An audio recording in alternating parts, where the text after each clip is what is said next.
Karibuni ndugu watazamaji wa Kibenge TV, tunawakaribisheni kwa mara nyingine tena kufuatilia habari zetu za uhakika.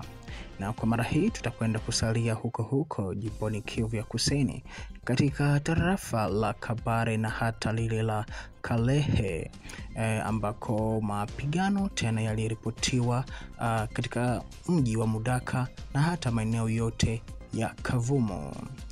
Mapigano hayo yalianza hii leo tarehe 10 Aprili mwaka 2025 kwa majira ya saa 3 asubuhi, na baadhi ya wakahaji wanasema ya kwamba wazalendo ndio ambao walianzisha mashambulizi kuzishambulia ngome za wahasi hao wanaoungwa mkono na Rwanda katika maeneo hayo yote, hivyo kusababisha hata shughuli kutokuendelea vizuri na hata magari kutokutembea katika barabara inayotoka Mudaka kuelekea Kavumu.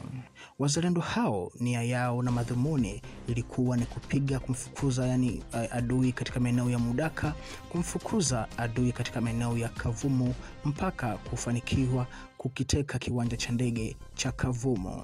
Lakini wahasi hao walipoona ya kwamba wamezidiwa maeneo hayo, waliweza kuhita nguvu mpya ama msaada wa wenzao wapatikanao maeneo ya Bukavu na hata kule Katana, na wao walikuja kabisa kwa wingi ili kusaidia wenzao hao ambao walikuwa kwenye shamba la mapambano dhidi ya wazalendo maeneo hayo. Hivyo wazalendo kwa mujibu wao walivyoona ya kwamba wanajeshi hao waasi wa M23 wamekuja kwa wingi, basi wakaamua kurudi nyuma ili kujipanga vizuri upya. Na hii leo bado tunasubiri tuone jinsi gani siku itakavyokwisha, labda wazalendo hao wanaweza tena wakafanya mashambulizi mengine.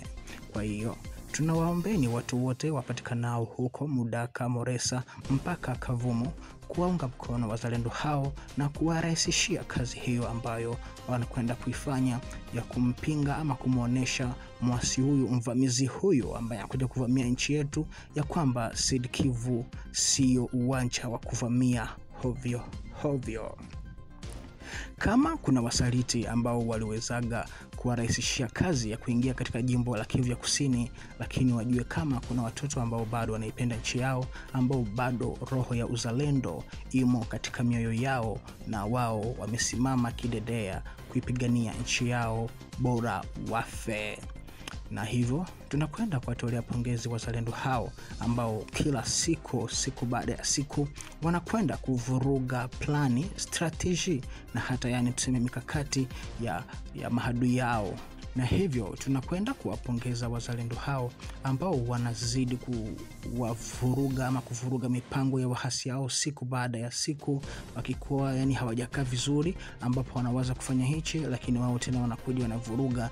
Hivyo ni hali nzuri kabisa itakayopelekea wahasi hawa wajisikie kuwa katika kuzimu hapa Kivu ya Kusini.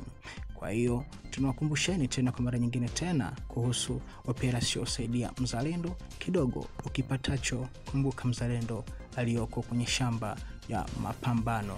Kwa majaliwa, hii ni Kibenge TV.